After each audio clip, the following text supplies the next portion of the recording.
So hello dear viewers, আসসালামু আলাইকুম। কেমন আছেন সবাই? আশা করি সকলে ভালো আছেন। সো আজকে আমরা শিখব প্রেজেন্ট ইনডিফিনাইট টেন্স। ঠিক আছে, প্রেজেন্ট ইনডিফিনাইট টেন্স। আরেকটা কথা বলে রাখি, সো আপনারা কিন্তু টেন্স শিখতে হলে বা টেন্স পারতে হলে, আপনাদের টেন্স খুব ভালোভাবে পারতে হলে কিন্তু আপনাদেরকে অবশ্যই ভার্বের লিস্টগুলো পড়তে হবে। যেমন ভার্বের লিস্ট বলতে ভার্বের ফর্ম, ঠিক আছে, প্রেজেন্ট ফর্ম, পাস্ট ফর্ম এবং পাস্ট পার্টিসিপল ফর্ম। যেমন আমি যদি বলি ডু, ডু হচ্ছে present form, do did done, did হচ্ছে পাস্ট ফর্ম এবং পাস্ট পার্টিসিপল ফর্ম হচ্ছে ডান। সো এইরকমভাবে গো, ওয়েন্ট, গান, ইট, অ্যাট, ইটেন, ঠিক আছে, এইরকমভাবে কিন্তু অনেক আর কি ভার্বেল লিস্ট আছে। সো আপনারা কিন্তু ভার্বেল লিস্টটা পড়ে নেবেন। তো ভার্বেল লিস্ট কতগুলো পড়বেন? সো আপনারা যদি প্রতিদিন 10টা করে মুখস্থ করেন তাহলে দেখবেন আপনার 5 দিনে 50টা বা 10 দিনে 100টা সো হয়ে যাবে। সো আমার মতে 100টা যদি 100টা বা 150টা যদি আপনি ভার্বেল লিস্ট মুখস্থ করেন তাহলে কিন্তু আপনার দেখবেন আপনার ভার্বেল লিস্ট সম্পর্কে আইডিয়া চলে আসবে এবং ভার্ব দেখলেই কিন্তু আপনি পাস্ট ফর্ম বা পাস্ট পার্টিসিপল ফর্ম আর কি বের করে দিতে পারবেন। সো অবশ্যই আপনারা দিন 10টা করে হইলেও ভার্বেল লিস্ট পড়বেন। তো ভার্বেল লিস্ট কোথায় পাবেন? ভার্বেল লিস্ট আপনারা 6 থেকে ইন্টারমিডিয়েট পর্যায়ের যে কোনো গ্রামার বইয়ে কিন্তু আপনার ভার্বেল লিস্ট পেয়ে যাবেন। ঠিক আছে, ইংলিশ গ্রামার বইয়ে কিন্তু আপনারা ভার্বেল লিস্ট পেয়ে যাবেন। সো আপনারা চেষ্টা করবেন ভার্বেল লিস্টগুলো পড়ার। সো ভার্বেল লিস্টগুলো কিন্তু খুবই সহজ, আপনারা কিন্তু একবার দেখলেই আপনারা একটু চেষ্টা করলে পারবেন। সো আপনারা প্রতিদিন আর কি ভার্বেল লিস্ট পড়বেন। ঠিক আছে, সো আমি আসি মূল টপিকে। সো আজকে আমরা শিখব প্রেজেন্ট ইনডিফিনাইট টেন্স। সো আপনাদেরকে অবশ্যই আগে জানতে হবে যে প্রেজেন্ট ইনডিফিনাইট টেন্সের যে বাক্যগুলো সেগুলো কেমন হয় বা সেগুলো কোনগুলো। তো আমি সেটা আপনাদেরকে বলে দিই। বর্তমানকালে কোনো কাজ হয়, বর্তমানকালে কোনো কাজ হয় বা হয়ে থাকে, এই রকম বোঝালে প্রেজেন্ট ইনডিফিনাইট টেন্স হয়। এছাড়াও চিরন্তন সত্য বা অভ্যাসগত কর্ম এইরকম বোঝালেও কিন্তু প্রেজেন্ট ইনডিফিনাইট টেন্স হয়। তো মূল কথা হচ্ছে বর্তমানকালে কোনো কাজ হয় বা হয়ে থাকে, চিরন্তন সত্য অথবা অভ্যাসগত কর্ম এইরকম বোঝালে কিন্তু প্রেজেন্ট টেন্স হয়। তো আমি যদি বলি সে প্রতিদিন স্কুলে যায়, সে প্রতিদিন স্কুলে স্কুলে যায়, এটা কিন্তু একটা অভ্যাসগত কর্ম যে সে প্রতিদিন স্কুলে যায়। ঠিক আছে, বা সে প্রতিদিন সকালে স্কুলে যায়, আবার হচ্ছে তারা প্রতিদিন বিকালে খেলে। ঠিক আছে, এগুলো কি অভ্যাসগত কর্ম না? তারপরে যেমন আমি যদি বলি যে সূর্য পূর্ব দিকে ওঠে, সূর্য পূর্ব দিকে ওঠে, সূর্য পূর্ব দিকে ওঠে। সো সূর্য পূর্ব দিকে ওঠে, তো এইটাও তো কি, এটা একটা চিরন্তন সত্য না? ঠিক আছে, যে সূর্য প্রতিদিন তো পূর্ব দিকে ওঠে। সূর্যকে আপনি কোনোদিন দেখেছেন পশ্চিম দিকে উঠতে বা উত্তর দিকে উঠতে বা দক্ষিণ দিকে উঠতে? তো এটা কিন্তু চিরন্তন সত্য যে সূর্য পূর্ব দিকে ওঠে। সো এটা চিরন্তন সত্য, যার কারণে এটাও কিন্তু প্রেজেন্ট ইনডিফিনাইট টেন্স। ঠিক আছে, তারপরে যেমন আমি যদি বলি আমি যাই, আমি খাই, ঠিক আছে, এইগুলো কিন্তু সবগুলো প্রেজেন্ট ইনডিফিনাইট টেন্সের উদাহরণ। সো আমরা এবার দেখব প্রেজেন্ট ইনডিফিনাইট টেন্সের গঠনের যে সূত্রগুলো আছে সেইগুলো, এবং এগুলো আমি আপনাদেরকে শিখাই দিব। সো দেখুন present indefinite tense. So so আপনাদেরকে টেন্স করতে হলে আরও কয়েকটা জিনিস জানতে হবে, সেগুলো হচ্ছে অ্যাফার্মেটিভ, নেগেটিভ এবং ইন্টারোগেটিভ। এই তিনটা শব্দের সাথে আপনাদের পরিচিত হতে হবে। সো আমি আপনাদের যদি সংক্ষেপে বোঝাই দিই, অ্যাফার্মেটিভ অর্থ হ্যাবোধক যে বাক্যগুলো থাকে, যেমন আমি যাই, আমি খেলি, এগুলো অ্যাফার্মেটিভ। যেমন আমি যদি আর হচ্ছে নেগেটিভ কোনগুলো? যেগুলো না বোধক। ঠিক আছে, নেগেটিভ হচ্ছে যেগুলো না বোধক। যেমন আমি যদি বলি আমি খাই না, আমি স্কুলে যাই না, এগুলো কিন্তু না বোধক। ঠিক আছে, আমি যদি বলি ইন্টারোগেটিভ সেন্টেন্স, সে কি স্কুলে যায়, এগুলো কি ইন্টারোগেটিভ মানে প্রশ্নবাদক। ঠিক আছে, সে কি স্কুলে যায়, সে কি খায়, সে কি খেলে, এগুলো কিন্তু ইন্টারোগেটিভ সেন্টেন্স। ঠিক আছে, সো আপনাদেরকে প্রেজেন্ট ইনডিফিনাইট টেন্স বা প্রত্যেকটি টেন্স করতে হলে কিন্তু অ্যাফার্মেটিভ, নেগেটিভ এবং ইন্টারোগেটিভের জন্য আলাদা আলাদা স্ট্রাকচার ফলো করতে হবে। সো আমি ফার্স্ট অফ অল অ্যাফার্মেটিভের স্ট্রাকচারটা দেখাই দিই আপনাদেরকে। সো অ্যাফার্মেটিভ, সো আমি আগে বলেছি অ্যাফার্মেটিভ অর্থ হ্যাঁ বোধক। ঠিক আছে, তো অ্যাফার্মেটিভের স্ট্রাকচারটা প্রেজেন্ট ইনডিফিনাইট টেন্সের ক্ষেত্রে এরকম: সাবজেক্ট প্লাস V1, অর্থাৎ ভার্বের প্রথম রূপ যাকে আমরা প্রেজেন্ট ফর্ম বলে থাকি। ঠিক আছে, সেটা প্লাস এক্সটেনশন বা বাকি অংশ। ঠিক আছে, অ্যাফার্মেটিভের স্ট্রাকচার হচ্ছে এইটা, subject plus V1 plus extension. আমি যদি বলি যে আমি খাই, আমি ভাত খাই, আমি ভাত খাই। ঠিক আছে, আমরা তিনটা উদাহরণ দেখি। আমি ভাত খাই, সে স্কুলে যায়, সূর্য পূর্ব দিকে ওঠে,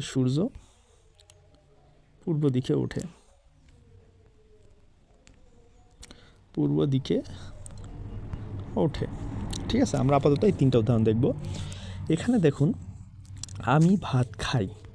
ঠিক আছে, সো এটা প্রেজেন্ট ইনডিফিনাইট টেন্স, এটা হচ্ছে অ্যাফার্মেটিভের ভিতরে পড়ে, যেহেতু এটা হ্যাবোধক বাক্য। সো এটার কী হবে, ইংরেজি ট্রান্সলেশন হবে আই, এই যে সাবজেক্ট, মানে কি এটা হচ্ছে সাবজেক্ট আই, এখানে আমি আই, তারপর হবে কি V1 অর্থাৎ ভার্ব। এখানে ভার্ব কোনটা, এখানে খাই, এটা হচ্ছে ভার্ব। ভার্ব মানে কি ক্রিয়া বা যে কোনো কাজকেই কিন্তু ভার্ব বলে। সো এখানে ভার্ব কোনটা, এখানে খাই। সো খাওয়ার ইংরাজি কি ইট। আর এখানে অবশ্যই সাবজেক্টের V1 হবে, V1 অর্থাৎ ভার্বের প্রথম রূপ। ইটের V1 হচ্ছে ইট, V2 হচ্ছে অ্যাট এবং V3 হচ্ছে ইটেন। সো এখানে আমরা V1টা ব্যবহার করব, আই ইট, আর হচ্ছে তারপর এক্সটেনশন বা বাকি অংশ। সো এখানে বাকি অংশ কোনটা আছে, যে ভাত। সো সরি, এখানে আই ইট রাইস, আমি আই ইট রাইস, আমি ভাত খাই। এটা হচ্ছে কি প্রেজেন্ট ইনডিফিনাইট টেন্সের একটি এক্সাম্পল। তারপরে আমি যদি বলি সে স্কুলে যায়, ঠিক আছে, সে স্কুলে যায়। সো এখানে আমরা এখানে সাবজেক্ট কোনটা, সাবজেক্ট হচ্ছে সে, সো সের ইংরাজি কি, হি অথবা সি। আমরা ছেলেদের ক্ষেত্রে হি হয় এবং মেয়েদের ক্ষেত্রে সি হয়। সো আমরা ধরে নিই এই সেটা হচ্ছে ছেলে। সো এখানে সে অর্থাৎ এখানে সাবজেক্ট, অ্যাফার্মেটিভ সেন্টেন্সের সাবজেক্ট হি, তারপরে এখানে কী হবে V1, এখানে V1 অর্থাৎ ভার্ব 1, এখানে কি, এখানে ভার্ব হচ্ছে যাওয়া। সো যাওয়ার V1 কি গো, হি গো। কিন্তু আরেকটা জিনিস আপনাদের খেয়াল রাখতে হবে, সেটা হচ্ছে সাবজেক্ট। এখানে দেখতে সাবজেক্ট কোনটা, এখানে হি হচ্ছে সাবজেক্ট যদি থার্ড পারসন সিঙ্গুলার নাম্বার হয়, সেক্ষেত্রে ভার্বের সাথে এস বা ইএস যুক্ত হয়। আমি লিখে দিই সাবজেক্ট, ঠিক আছে, সাবজেক্ট SUB সংক্ষেপে লিখলাম। সাবজেক্ট যদি থার্ড পারসন সিঙ্গুলার নাম্বার হয়, সো থার্ড পারসন সিঙ্গুলার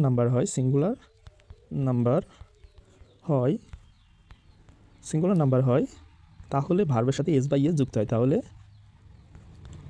ভার্বের সাথে কি এস অথবা ইএস অথবা আইএসও মাঝে মাঝে হয়, আইএস কি যুক্ত হয়। ঠিক আছে, আইএস যোগ হয় বা যুক্ত হয়। সো আমি আগেই বলেছি যে আপনাদেরকে টেন্স শিখতে হলে কিন্তু আপনাদেরকে অবশ্যই ভার্বাল লিস্ট পড়তে হবে, এবং তার আগে আরও 3টা জিনিস করতে হবে। সেটা হচ্ছে নাম্বার, পার্সন এবং পার্টস অফ স্পিচ। যে 3টা ক্লাস কিন্তু আমাদের এই চ্যানেলে অলরেডি দেওয়া আছে এবং খুব সহজভাবে বোঝানো আছে। সো অবশ্যই আপনারা ওই 3টা ক্লাস করে দেবেন।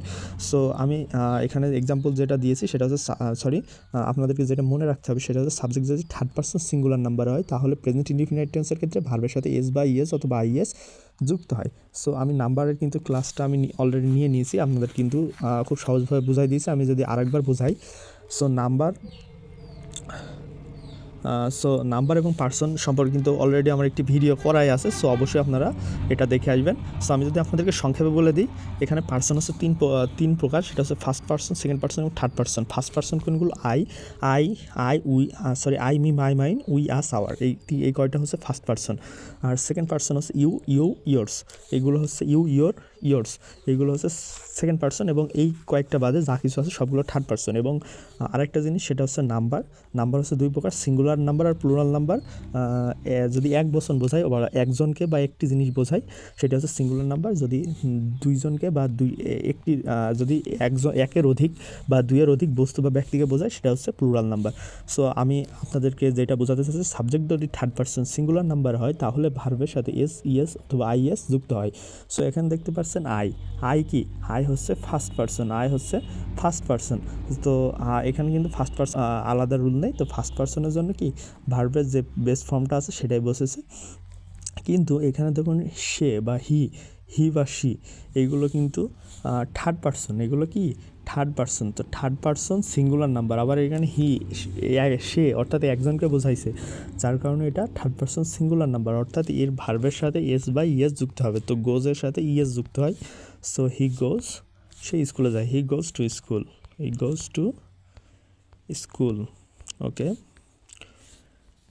দেখছেন এইভাবে করতে হবে। তারপর দেখুন এখানে আরেকটি উদাহরণ দিয়েছে যে সূর্য পূর্ব দিকে ওঠে, সূর্য পূর্ব দিকে ওঠে। তাহলে সূর্য ইংরাজি কি? দি সান, দি সান, দ্য সান রাইজ। এখানে দেখুন দি সান, সূর্য, সূর্য হচ্ছে কি হচ্ছে, সূর্য হচ্ছে থার্ড পারসন সিঙ্গুলার। তো এখানে ভার্বের সাথে এস বাই এস যুক্ত হবে, সো এখানে এস যুক্ত করলাম। The sun rises in the east, সূর্য পূর্ব দিকে ওঠে। সো এইগুলো কিন্তু অ্যাফার্মেটিভ সেন্টেন্সের যেগুলো হচ্ছে আর কি উদাহরণ, সেগুলো আমি দিলাম। এবার যদি আপনাদেরকে নেগেটিভ করতে হয় তাহলে কিভাবে করবেন সেটা আমি আপনাদেরকে দেখাই দিই। সো এইটা যদি নেগেটিভ হয়, যদি নেগেটিভ, সো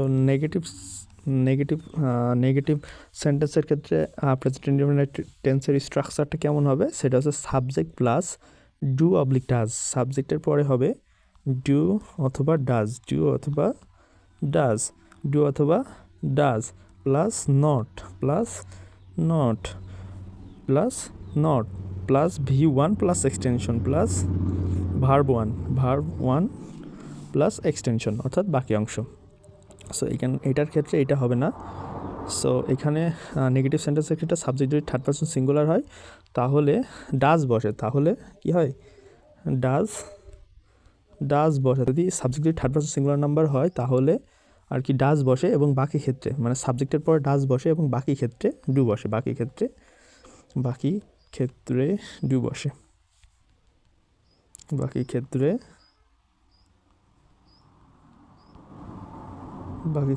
কি বসে? ডু বসে, ডু বসে।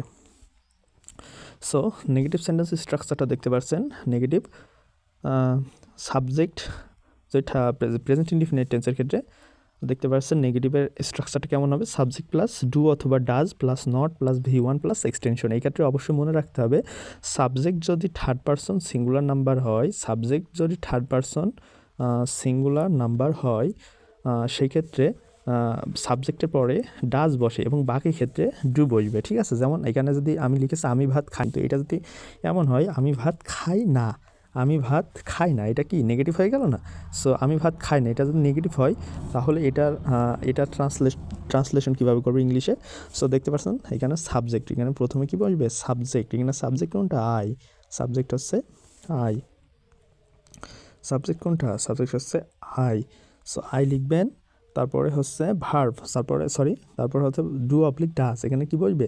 ডু অথবা ডাজ, ডু অথবা সাবজেক্টের পরে নেগেটিভের ক্ষেত্রে কি বসে? ডু অথবা ডাজ। তো এখানে দেখুন এখানে ডু বসাবেন না ডাজ বসাবেন? এখানে আপনারা ডু না ডাজ এটা সিলেক্ট করার জন্য প্রথমে সাবজেক্ট মানে দেখবেন এখানে সাবজেক্ট কোনটা? আমি, আই। সো আমি কি? আমি ফার্স্ট পারসন না, আমি হচ্ছে ফার্স্ট পারসন। তো এখানে কি শুধুমাত্র সাবজেক্ট যদি থার্ড পারসন সিঙ্গুলার হবে, সাবজেক্ট যদি থার্ড পারসন সিঙ্গুলার হয় তাহলে সেই ক্ষেত্রে কিন্তু ডাজ বসে এবং বাকি সকল ক্ষেত্রে ডু বসে। তো এটা যেহেতু ফার্স্ট পারসন তো আমি এখানে ডু বসাবো, আই ডু। তারপর দেখতে পাচ্ছেন কি? নট, কি? Not, I do not. তারপরে V1, এখানে ভার্ব কোনটা? খাওয়া। এখানে ভার্ব হচ্ছে খাওয়া, খাওয়ার ইংরেজি কি? ইট। তাহলে এখানে V1 অর্থাৎ ভার্বের প্রথম প্রেজেন্ট ফর্ম হবে I do not it, I do not, তারপরে V1 প্লাস এক্সটেনশন অর্থাৎ বাকি অংশ। আমি ভাত খাই না, আই ডু নট ইট। এখানে বাকি অংশ কোনটা আছে? ভাত, I do not eat rice, আমি ভাত খাই না। দেখতে পাচ্ছেন কত সহজ? আপনার খালি একটু বুঝতে হবে, কঠিন মনে করলে হবে না, একটু বুঝতে হবে এবং একটু প্র্যাকটিস করতে হবে। সবসময় মনে রাখবেন practice makes a man perfect, ঠিক আছে? আপনি যতই অনুশীলন করবেন ততই কিন্তু আপনি পারফেক্ট হবেন, ঠিক আছে? তো এখানে দেখতে পাচ্ছেন আরেকটি আছে সেই স্কুলে যায়। আমি যদি লিখি সেই স্কুলে যায় না, সেই স্কুলে যায় না, তাহলে কি এটা হচ্ছে নেগেটিভ হয়ে গেল না? সেই স্কুলে যায় না, তাহলে আপনার কি লিখবেন? সে স্কুলে যায় না, হি অথবা শি, হি কি? এবার দেখেন এখানে হি, এটা কি থার্ড পারসন সিঙ্গুলার নাম্বার না? আমি যদি বলি রহিম স্কুলে যায় না, রহিম স্কুলে যায় না, রহিম স্কুলে যায় না, তাহলে রহিম এটা মানুষের নাম, মানুষের নামও কি থার্ড পারসন, এবং রহিম একজন ব্যক্তিকে বোঝাচ্ছে, তাহলে এটা সিঙ্গুলার, অর্থাৎ এটা third person singular. Third person singular যদি হয় নেগেটিভ সেন্টেন্সের ক্ষেত্রে কী হবে? ডাজ হবে। কী হবে? ডাজ হবে। রহিম ডাজ, রহিম ডাজ। তারপরে কি? গঠনের নট, রহিম ডাজ নট তারপর কি ভিউ ওয়ান অর্থাৎ ভার্বের ওয়ান, ঠিক আছে। রহিম ডাজ নট গো টু, তারপর বাকি অংশ গো টু স্কুল, রহিম স্কুলে যায় না। তো আরেকটা জিনিস অনেকে ভুল করেন, সেটা হচ্ছে এখানে থার্ড পারসন সিঙ্গুলারের ক্ষেত্রে আবার কিন্তু এখানে ভার্বের সাথে এস বা ইয়েস যুক্ত করেন। সো এটা কিন্তু শুধুমাত্র অ্যাফার্মেটিভের রুলস, যে subject plus view one plus extension এবং ভার্বের সাথে এস বা ইয়েস যুক্ত হবে। কিন্তু এখানে দেখুন নেগেটিভের ক্ষেত্রে অলরেডি কিন্তু এই ডুর সাথে এস বা ইয়েস আমরা যুক্ত করেছি। সো এখানে কিন্তু ভিউ ওয়ানের সাথে ভার্বের সাথে এস বা ইয়েস যুক্ত করার কোনো দরকার নাই। সো আশা করি জিনিসটা বুঝছেন। সো রহিম স্কুলে যায় না, Rahim does not go to school. So সূর্য পূর্ব দিকে ওঠে, এটা কিন্তু যদি আমি নেগেটিভ বলি যে সূর্য পূর্ব দিকে ওঠে না, তাহলে কিন্তু এটা মিথ্যা কথা হয়ে যায়, ঠিক আছে। সো আমি এটা কখনোই নেগেটিভ করতে পারবো না। যদি আমি এর বদলে আরেকটা উদাহরণ দিই, যেমন তারা ফুটবল খেলে না, তারা ফুটবল খেলে না, তারা ফুটবল খেলে না। সো এটা কি নেগেটিভ না, না বোধক না, তারা ফুটবল খেলে না। সো এটা কি করবেন আপনারা, তারা তারা এখানে কি প্রথমে এটা যদি আমরা ট্রান্সলেশন করতে যাই, এখানে হচ্ছে প্রথমে কি নেগেটিভ সেন্টেন্স, এটা নেগেটিভ সেন্টেন্স এবং present indefinite tense. So present indefinite tense কীভাবে বুঝবেন? সো আমি কিন্তু আগে বলেছি কীভাবে বুঝবেন, যে অভ্যাসগত কর্ম বা চিরন্তন সত্য বা হয় বা বর্তমানকালে হয় বা কালে হয়, এরকম বোঝালে কিন্তু প্রেজেন্ট ইনডিফিনাইট টেন্স হয়। সো তারা ফুটবল খেলে না।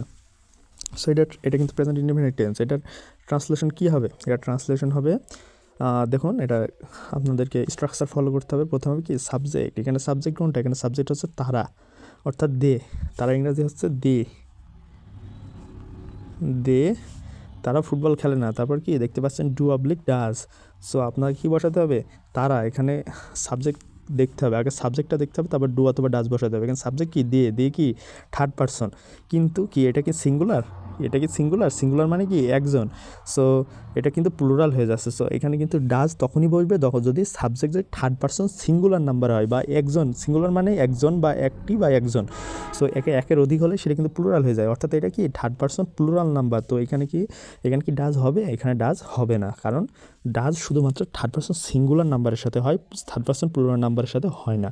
সো দে হচ্ছে থার্ড পারসন প্লুরাল, যার কারণে এখানে হবে do, they do not, they তারপরে যে গঠনের নট, তারপরে গঠনের নট, তারপর ভিউ ওয়ান, এখানে ভিউ ওয়ান অর্থাৎ ভার্ব কোনটা? খেলা। সো খেলার ইংরাজি কি? Play, they do not play, তারপরে এক্সটেনশন বা বাকি অংশ দে ডু নট প্লে, এখানে বাকি অংশ কোনটা? Football, they do not play football, তারা ফুটবল খেলে না। সো আশা করি আপনারা নেগেটিভটাও খুব সুন্দর করে বুঝে গেছেন। এবার আমি আপনাদেরকে দেখাবো ইন্টারোগেটিভ সেন্টেন্স, ঠিক আছে। ইন্টারোগেটিভ সেন্টেন্সের ক্ষেত্রে আপনারা প্রেজেন্ট ইনডিফিনিট টেন্সের ট্রান্সলেশনগুলো কীভাবে করবেন। সো ইন্টারোগেটিভ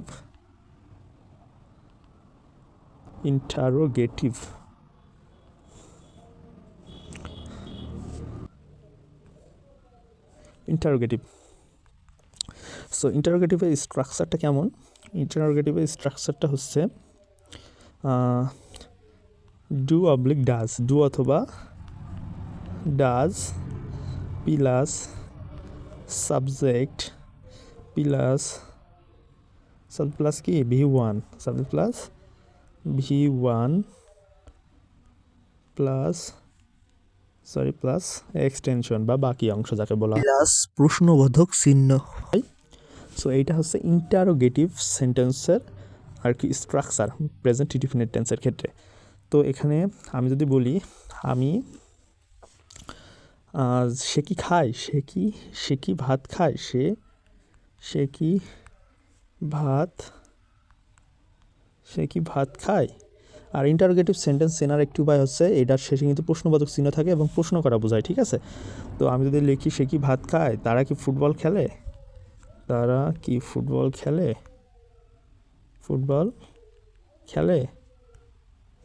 ঠিক আছে, তারা কি ফুটবল,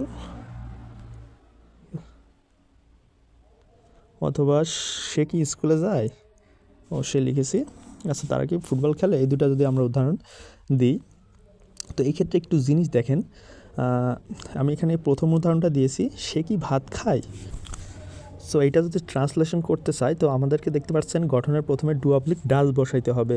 সো আমরা প্রথমে ডু অবলিক ডাজ বসাবো, কিন্তু ডু বসাবো না ডাজ বসাবো সেটা অবশ্যই আপনারা আগেই বলে দিয়েছি, সেটা হচ্ছে সাবজেক্টের উপর নির্ভর করে। এখানে সাবজেক্টটি সে কি third person singular number, third person singular নাম্বারের সাথে সাথে কি বসে, থার্ড পারসন সিঙ্গুলার নাম্বারের সাথে অবশ্যই ডাজ ব্যবহার করতে হবে। সাবজেক্ট যদি থার্ড পারসন সিঙ্গুলার নাম্বার হয় তাহলে অবশ্যই ডাজ ব্যবহার করতে হবে। তারপর দেখতে পাচ্ছেন সাবজেক্টটি এখানে সে, ইংরাজি কি হি অথবা শি। সো আমরা ধরে নিই সে হচ্ছে এখানে ছেলে, সো ডাজ হি। তারপরে কি V1, তো এখানে ভার্ব কোনটা, ভার্ব হচ্ছে খাওয়া, ডাজ হি ইট, এখানে ডাজ হি ইট, সে কি ডাজ হি ইট। তারপর এক্সটেনশন এখানে বা বাকি অংশ, এক্সটেনশন মানে বাকি অংশ, এখানে বাকি অংশ কি ভাত, তাহলে ডাজ হি ইট রাইস, সে কি ভাত খায়, এবং প্রশ্নবোধক চিহ্ন আপনাকে অবশ্যই দিতে হবে। তারপর আরেকটি দেখতে পাচ্ছেন উদাহরণ, তারা কি ফুটবল খেলে। সো এখানে দেখতে পাচ্ছেন প্রথমে কি বসাইতে হবে, ডু অবলিক ডাজ, কিন্তু এখানে ডু না ডাজ বসাবো সেটা নির্ভর করবে কিসের উপরে, এই সাবজেক্টের উপরে। এখানে সাবজেক্ট কোনটা, তারা, তো তারা ইংরাজি কি দে হচ্ছে থার্ড পারসন, কিন্তু দে মানে তারা কি একের অধিক না, তো এটা থার্ড পারসন প্লুরাল নাম্বার হয়ে যাচ্ছে, যার কারণে এখানে কি বসবে, ডু। সো এখানে ডু তারপরে কি সাবজেক্ট, এখানে সাবজেক্ট কোনটা, তারা ইংরাজি কি দে, সো ডু দে। তারপর কি V1, অর্থাৎ এখানে ভার্ব ওয়ান কোনটা, এখানে খেলা এটা হচ্ছে verb one, do they play. তারপর এক্সটেনশন বা বাকি অংশ, ডু দে প্লে কি ফুটবল, এবং শেষে অবশ্যই একটি প্রশ্নবোধক চিহ্ন দিতে হবে। সো আশা করি আপনারা ইন্টারোগেটিভ সেন্টেন্সগুলো খুব ভালো করে বুঝে গিয়েছেন। সো এছাড়াও টেন্স শেখানোর ক্ষেত্রে অনেকে আরও 2টা স্ট্রাকচার দিয়ে থাকে, সেটা হচ্ছে WH কোশ্চেন, WH কোশ্চেন, যে ইন্টারোগেটিভ সেন্টেন্সগুলো WH কোশ্চেন হয় সেগুলোর স্ট্রাকচার, এবং ইন্টারোগেটিভ নেগেটিভ, এই 2টা স্ট্রাকচার কিন্তু দিয়ে থাকে। সো এইগুলো আমি আপনাদেরকে দেখাই দিই। এখানে WH ইন্টারোগেটিভ বলে কিছু নেই, WH কখন ব্যবহার করতে হয় অনেকে জানেন না, সেটা ক্লিয়ার করে দিয়ে এখানে দেখতে পাচ্ছেন ডাজ হি ইট রাইস, এটা তো ইন্টারোগেটিভ হয়েছে। সো আমি এখানে কেন হোয়াট ব্যবহার করতে যাব, বা WH কেন ব্যবহার করতে যাব, সো WH কোশ্চেন কেন ব্যবহার হয়। সো যেই প্রশ্নগুলোর উত্তর হ্যাঁ বা না দিয়ে দেওয়া যায় না, যে প্রশ্নগুলোর উত্তর হ্যাঁ বা না দিয়ে দেওয়া যায় না, সেইগুলোর ক্ষেত্রে কিন্তু WH কোশ্চেন ব্যবহার করতে হয়। WH কোশ্চেন কোনগুলো, হোয়াট, হোয়েন, হাউ, হোয়ার, ঠিক আছে, এগুলো কিন্তু ইত্যাদি এগুলো কিন্তু WH কোশ্চেন, ঠিক আছে। সো যদি এখানে দেখতে পাচ্ছেন সে কি ভাত খায়, এটা কিন্তু আপনি হ্যাঁ বা না দিয়ে বলতে পারবেন, সে কি ভাত খায়, হ্যাঁ অথবা না, তার আগে ফুটবল খেলে, হ্যাঁ অথবা না, তো এইগুলোর ক্ষেত্রে WH কোশ্চেন ব্যবহার করা লাগে না। কিন্তু আমি যদি লিখি তারা কোথায়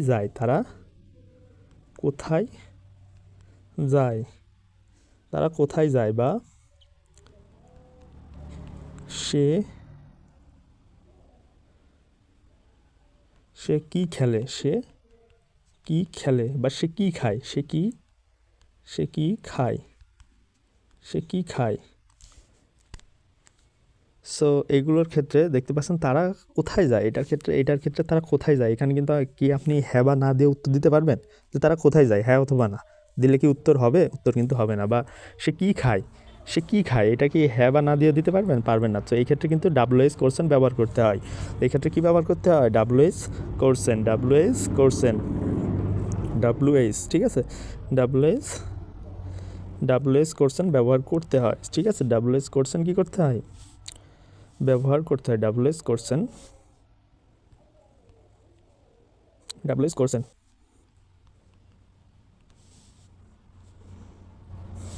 সো অবশ্যই ইন্টারোগেটিভ বা প্রশ্নবোধক মানে তার শেষে কিন্তু এই প্রশ্নবোধক চিহ্নটা ব্যবহার করতে হবে, ঠিক আছে। সো তারা কোথায় যায়, এটা যদি আপনারা করেন এটা কিন্তু হ্যাঁ বা না দিয়ে দেওয়া সম্ভব না, তো এটা ট্রান্সলেশনের ক্ষেত্রে অবশ্যই WH ব্যবহার করতে হবে। তারা কোথায় যায়, এখানে কোথায় ইংরাজি হচ্ছে হোয়ার, কোথায় ইংরাজি কি হোয়ার। তারপরে দেখতে পাচ্ছেন হোয়ার, তারপরে এখানে তারা কি ডু তারা, এটা হচ্ছে third person plural number. So অবশ্যই ডু হবে, অবশ্যই কী হবে, হোয়ার ডু। তারপরে কি সাবজেক্ট কি, এখানে সাবজেক্ট হচ্ছে তারা ইংরাজি কি দে, তাহলে হোয়ার ডু দে। তারপর কি V1, তারা কোথায় যায়, যাওয়ার ইংরাজি কি where do they go,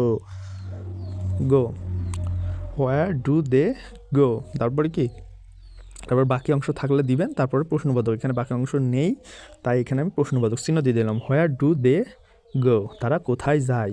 so এখানে আরেকটা দেখতে পাচ্ছেন, সে কি খায়, সে কি খায়, সে কি খায়। সো এখানে আমরা কি করব, হি না, সে কি খায়, এটা কি ডাব্লুএইচ, এটা হ্যাবা না দিয়ে সম্ভব না, তো এটা অবশ্যই ডাব্লুএইচ ওয়ার্ড হবে। এখানে ডাব্লুএইচ ওয়ার্ড অর্থাৎ কি, এটা হচ্ছে কি আছে, তাহলে কি ইংরাজি কি, ওয়ার্ড। তারপরে দেখতে পাচ্ছেন ডু অবলিক ডাজ, তো এখানে কি সে সে সে ইংরাজি কি হি হচ্ছে থার্ড পারসন সিঙ্গুলার নাম্বার, যার কারণে এখানে ডাজ হবে। তো এখানে দিলাম হোয়াট ডাজ, সে, তাহলে হি, হোয়াট ডাজ হি, খাওয়ার ইংরাজি কি, খাওয়ার ইংরাজি ইট। হোয়াট ডাজ হি ইট, সে কি খায়। সো আশা করি আপনারা ইন্টারোগেটিভটাও খুব ভালোভাবে বুঝতে পারছেন, ঠিক আছে। সো অনেকে ব্যবহার করে থাকেন ইন্টারোগেটিভ নেগেটিভ, এরকম একটি স্ট্রাকচার ব্যবহার করে থাকেন, ইন্টারোগেটিভ নেগেটিভ। সো এইটাও কিন্তু একদম সোজা একটি স্ট্রাকচার। সো আপনি কি করবেন, জাস্ট এই যে V1 না, ইন্টারোগেটিভ নেগেটিভ হলে, অর্থাৎ যদি হচ্ছে প্রশ্নবোধক হয় এবং প্রশ্নবোধকও হয় এবং না বাচকও হয়, ঠিক আছে, সেক্ষেত্রে ইন্টারোগেটিভ নেগেটিভ এই স্ট্রাকচারটা ব্যবহার করতে হবে। সো এই ক্ষেত্রে কী করবেন, এই যে সাবজেক্টের পরে নট বসাই দিবেন, সাবজেক্টের পরে নট বসাই দিবেন, তারপর V1 প্লাস এক্সটেনশন প্লাস প্রশ্নবোধক চিহ্ন। সো আমি যদি একটা উদাহরণ দিই, যে সে কি স্কুলে যায় না, সে কি স্কুলে যায় না, সে কি স্কুলে যায় না, সে কি স্কুলে যায় না, সে কি স্কুলে যায় না, এটা দেখুন, এটা কি, এটা একটি কি প্রশ্নবোধক বাক্য বা ইন্টারোগেটিভ সেন্টেন্স, আবার কিন্তু নেগেটিভ সেন্টেন্স। সো এটার ক্ষেত্রে এই স্ট্রাকচারটা ব্যবহার করতে হবে, তো এই স্ট্রাকচারটা, এটার ট্রান্সলেশন কীভাবে করবেন, প্রথমে সে কি স্কুলে যায় না, এটা কিন্তু হ্যাঁ বা না দিয়ে উত্তর দেওয়া সম্ভব। সো এই ক্ষেত্রে কিন্তু ডাব্লুএইচ কোশ্চেনটা ব্যবহার হবে না, ঠিক আছে। সো যদি হ্যাঁ বা না দিয়ে উত্তর না দেওয়া যায়, তাহলে কিন্তু ডাব্লুএইচ কোশ্চেন বা ডাব্লুএইচ ওয়ার্ড এগুলো ব্যবহার করতে হয়, যেমন what, where, when, WH word এগুলো ব্যবহার করতে হয়। সো এখানে দেখতে পাচ্ছেন সে কি স্কুলে যায় না, তো এখানে আমরা কি করব, এটা যেহেতু হ্যাঁ বা না দিয়ে উত্তর দেওয়া যায়, তো আমরা ডাব্লুএইচ ওয়ার্ড ব্যবহার করব না। সো এখানে কি হবে, সে কি স্কুলে যায় না, সো এখানে কি গঠনের ডু অবলিক ডাজ নিতে হবে। সো এখানে ডু নেবেন না ডাজ নেবেন, এটা নির্ভর করে সাবজেক্টের উপর। এখানে সাবজেক্ট কি, সে ইংরাজি কি he, so he third person singular number, যার কারণে এখানে কী হবে, ডাজ, এখানে হবে ডাজ। সে কি স্কুলে যায় না, ডাজ, তারপরে কি সাবজেক্ট, এখানে সাবজেক্ট হবে হি। তারপরে দেখতে পাচ্ছেন গঠনের ডাজ হি নট কি, তারপর V1, does he not go to school, সে কি স্কুলে যায় না, does he not go to school, I think okay.